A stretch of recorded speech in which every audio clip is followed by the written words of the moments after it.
and unites with his wife, and the two will become one flesh. Verse 6, and the two will become one flesh. They are reading good news. So they are no longer two, but one. No human being must separate then what God has joined together. Now, but the anchor message is in the first verse. A man will leave his father and mother. Now, look at some of the sources of crisis with this issue of extended family intrusion. The moment you get married, understand that your immediate family is different from your extended family. I will tell you a story. Few months after our marriage, we had serious accommodation challenge. That's about 22 years ago. And we were ejected from where we were living. Now, not because I didn't plan well before marriage. I had my plans. I had a house I wanted to rent. I had a house I planned to rent. My friend was living in the house. He was relocating to Port Harcourt. He now said, Pastor, don't rent another one. Come and use my rent, then you can pay up. So on my wedding day, he was my best man. On my wedding day, he came with, was a married man. I now saw that he came with another lady to my marriage, to my wedding. His wife was not in Ibadan. And he was to come and join me to dress me for the wedding. So I now saw lipstick on his lips. So I asked him, I saw the same color of the lipsticks on the lady. So I challenged him and rebuked him. I didn't know that he took offense. So on our wedding day, that same day we got to the church, as we're dancing out of the reception. So I was asking him, have you brought the key to the house so that we'll move straight? He said, there is no house. There's no house as well. He said, there's no house. I should forget about the issue of house. And he left from the reception back to Port Harcourt. So we're driving around. My wife was asking me, where are we going now? I said, don't worry, let's just be driving. I'm thinking, I want to know what to do. So we drove back to my parents' house. Sir, the few months we spent together in my parents' house was hell. Not for me.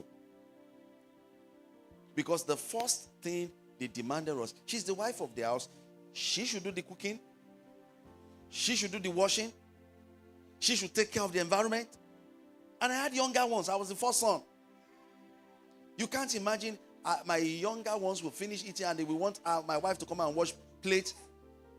And that was not the kind of family picture I had for myself. Hello? It was serious. So it was serious. She was always crying inside the house. So when we now had the issue of we had to move, the only place available again that we saw was my in-laws' place, her elder brother. We moved into one of his rooms.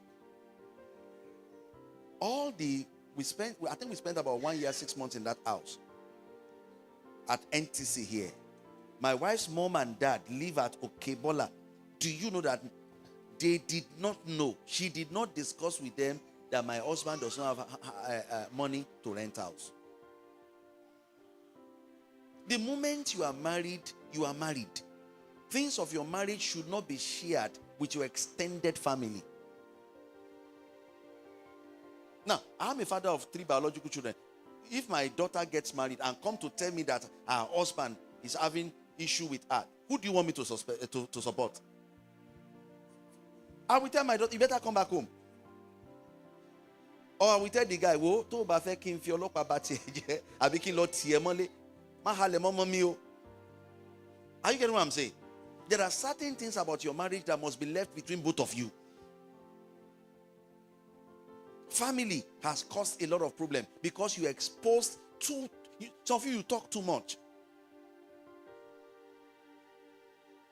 And can I tell you the truth? There are certain things you will go through in marriage. And when you go through them, you will have to face it. That you will not carry to your extended family. Praise the Lord.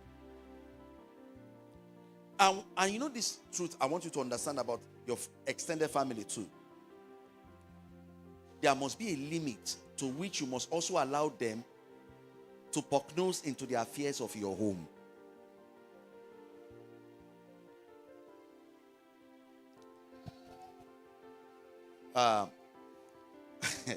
Let me also share this one. Now, based on the kind of home that I was raised, my father was a polygamist. I didn't like the way he treated my mom. So I made up my mind that if I get married, when I get married, I will take care of my wife. So the house we were living, there was a well in front of our well was in front of the house. I made up my mind I won't allow my wife to be going out to draw from the well. So I didn't know that my family, my sister's friends used to see me at times. I will go with some buckets. Then I went to tell my sister, "Wo yawo bodai, oti wo fofun bodai, bodai omi lo fi gbogbo aye epon, o le ruba for 20." It's a lie. They added salt to the injury. So my sister now went to tell my mom. My mom now invited me for a meeting. As I got there, Pastor. I say, "Mommy, what happened?" Hey, they're sorry for me. I know ain't shame me. They now started narrating that your wife is like she's. As they mentioned my wife, I just told my mom. I said, "Mommy, you know what? If you want me to remain your son and to love you as a son will love his mom, please don't go there. If you cannot love who I love, our relationship cannot continue." I drew that line and I stood on it. They didn't like it. They said so many things. They decided to take several actions, and I told them, if you don't like the person I like, if you don't love my wife the way I love my wife, forget about it. It took us 2 years before they agreed. So you too, draw the line. You are a member of that